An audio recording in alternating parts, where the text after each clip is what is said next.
Ready? 5 seconds. Start. Mr. Deputy Chairman, the present speech of the Deputy Minister for Education, Dr. Shrimali, encourages me to speak first about education. I think, sir, this is the most important subject that we can be called upon to consider at the present time. We have had the first 5-year plan and we shall soon have the second 5-year plan. But I think that it is an efficient system of education alone that can form the foundation of our national greatness. If our educational system weakens and our schools and colleges become inefficient, even 105-year plans will never be able to provide the country with that human material that it needs to carry out its schemes and for taking the country to the stage of development which the more advanced countries expect to reach in a few years. This being the importance of education, I make no apology for dwelling on it for a few minutes. Sir, I should first like to say that it is a matter of concern to us that although the University Grants Commission Act was passed about 2 months ago, it has not yet been brought into force. This is due, I suppose, to the fact that the Education Ministry has not been able either to appoint anybody as the chairman of the commission or to select its members. I know, sir, that as the new act has not come into force, the commission as it was before the act was passed can continue its work. But the Education Ministry ought to realize and understand the psychological effect of the passing of the new act. The commission appointed a number of committees which have not yet completed their work. In theory, it is quite correct to say that these committees can continue to work as they were doing before. But the members of the committees who are members of the commission feel some awkwardness in engaging themselves in new activities because they may cease in a short time to be members of the commission.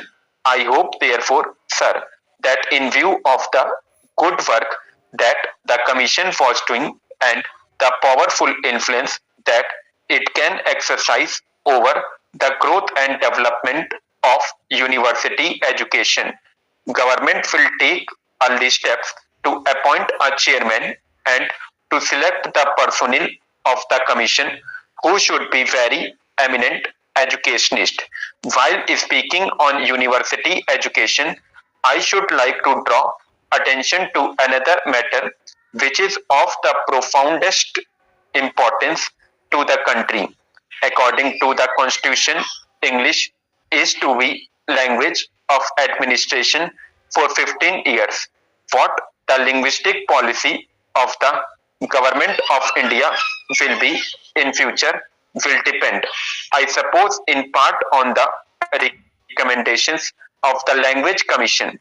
But whatever the recommendations of the Commission may be, it is clear that at the present time, it is necessary in the interest of advanced education and in the interest of the scientific and technical development of the country that those young persons who go to out colleges and universities should have a good knowledge of one of the most important foreign languages so that they may be in touch with the latest technology researches and the latest may be in touch with the latest development of thought.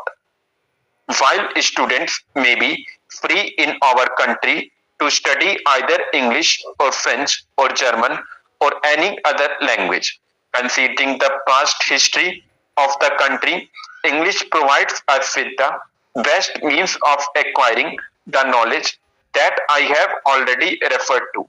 Now, many universities with a very laudable aim have made the mother tongue of the students the medium of education educationally. Sir, there is nothing wrong about it, but we have to consider what the practical effect of such a policy will be if the main languages of India were well developed and if a man who knew them could acquire the latest knowledge in any branch of study and could come into contact with person interested in his branch of knowledge. Some of the difficulties that are attendant on the present policy would disappear. But there is one other question, sir, that we have to consider. English today is not merely a means of acquiring modern knowledge for ourselves, but is also a means of maintaining the unity of the country. It can be no matter of pride to us that we should have to use a foreign language in order to communicate our ideas to others and to enable the intelligentsia to understand the thoughts that are pervading the minds of the educated people in the country. But we have to take facts as they are. We hope a time will come when at least one of our own languages, and I suppose Hindi, will be an advantageous position than any other language and will be in a position to give to our young men and women and to the country what the English language is able to give at the present time. But this is not a fact.